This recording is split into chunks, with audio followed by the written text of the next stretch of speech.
Lumpur Sidoarjo ternyata membawa berkah. Penanganan yang berbelit-belit ini. Banyak-banyak terima kasih kepada keluarga Bakri. Perhatikan contoh tayangan ini. Sekarang tidak selesai-selesai, kita janji-janji doang sama bupatinya, Pak. Itu yang saya rasakan bahwa lumpur adalah berkah bagi saya. Sebuah peristiwa yang sama, tapi mengapa fakta dan kesimpulannya berbeda? Bila Anda bingung, Anda tidak sendirian. Kalau sudah ada dua versi seperti ini, bagaimana kita menilai mana yang lebih bisa dipercaya? Berikut adalah beberapa tips. Pertama, kenali reputasi medianya. Cara yang paling sederhana adalah dengan mengingat kembali apakah media itu pernah memberitakan sesuatu yang Anda saksikan sendiri, tetapi berita yang muncul berbeda atau tidak akurat. Misalnya, Anda pernah melihat kecelakaan, kebakaran, atau bencana alam. Anda ada di lokasi atau ikut mengalami, tapi ternyata media tersebut cenderung melebih-lebihkan atau memilih-milih gambar dan hanya menayangkan yang bombastis saja. Atau Anda pernah berdebat dengan pedagang di pasar karena harga sembako. Media menyebut harga cabai sudah turun menjadi Rp20.000 per kilogram. Padahal faktanya masih Rp40.000 per kilo. Kita lantas ngotot bahwa harga seharusnya Rp20.000 per kilo seperti di berita televisi. Lalu pedagang cabai pun berujar, kalau memang di TV lebih murah, mengapa tidak beli cabai di stasiun TV saja? Itu contoh bagaimana ketepatan informasi atau akurasi dan reputasi media.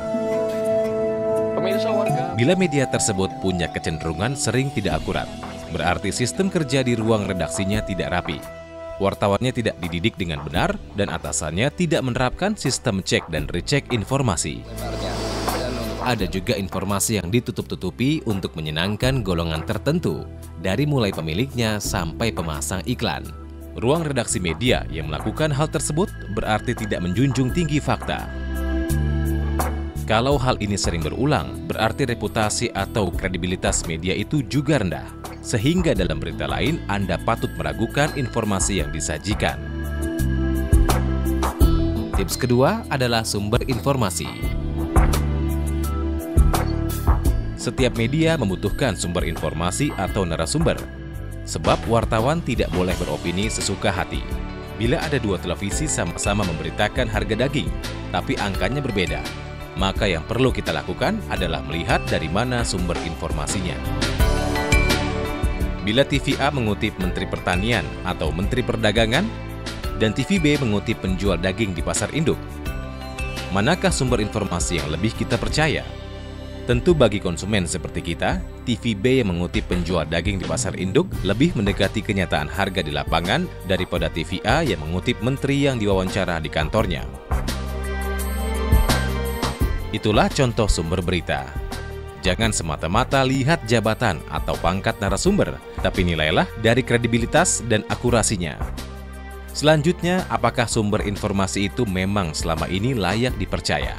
Bila narasumber itu kerap berbohong atau asal bicara sesuai pesanan, tentu dia bukan jenis sumber informasi yang layak dipercaya. Dan terakhir, apakah informasi itu jelas sumbernya? Media yang tidak menyebutkan sumbernya atau sumber informasinya tidak jelas, patut diragukan kualitas informasinya. Ciri-ciri media yang mengutip sumber tidak jelas biasanya diawali dengan kata-kata, menurut sumber yang layak dipercaya, menurut informasi dari orang dekat, atau kata-kata yang tersembunyi seperti masalah ini dipersoalkan berbagai kalangan, atau masalah ini telah menjadi pembicaraan, atau menurut desas-desus yang berkembang tanpa pernah menyebutkan dari mana sumber persoalan atau desas-desus itu. Sementara kepada kadernya Abu Rizal Bakri. Sebab tak jarang medialah yang menyulut desas-desus atau informasi itu sendiri. Kini bayangkan bila informasi itu dikemas dalam berita-berita politik.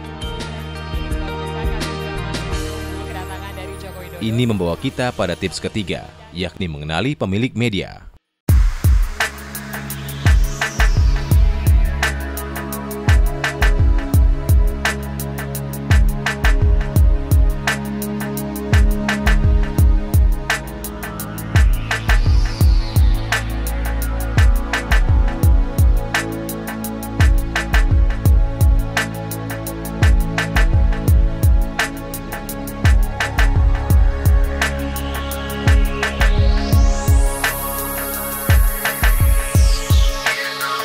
Dalam sebuah berita, tak jarang pemilik media ikut campur agar wartawannya membuat berita sesuai keinginan atau pesanan. Mereka tidak melihat. Maka kenali apakah media itu dimiliki oleh politisi atau pemilik partai tertentu.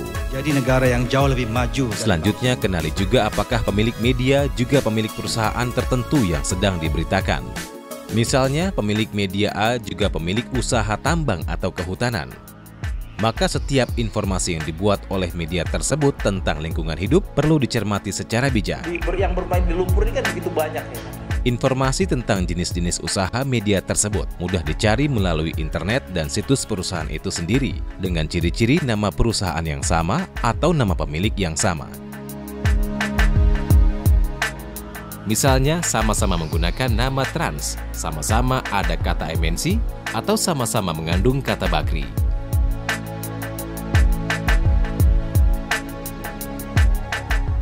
Tips keempat, keberimbangan.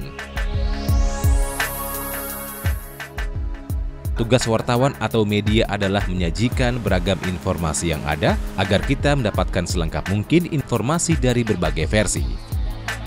Dalam jurnalistik, ini disebut prinsip keberimbangan atau cover both sides. Contoh yang mudah, bila media A menuding si B mencuri, maka selain perlu menyajikan bukti-bukti yang kuat dengan sumber informasi yang jelas, juga perlu memuat versi dari pihak B, baik itu si B sendiri, kolega, atau pengacaranya. Tanpa itu, berita tersebut hanya satu versi dan nilai kebenarannya belum teruji. Nah, kini selamat membaca atau menonton berita dengan kacamata yang lebih jernih.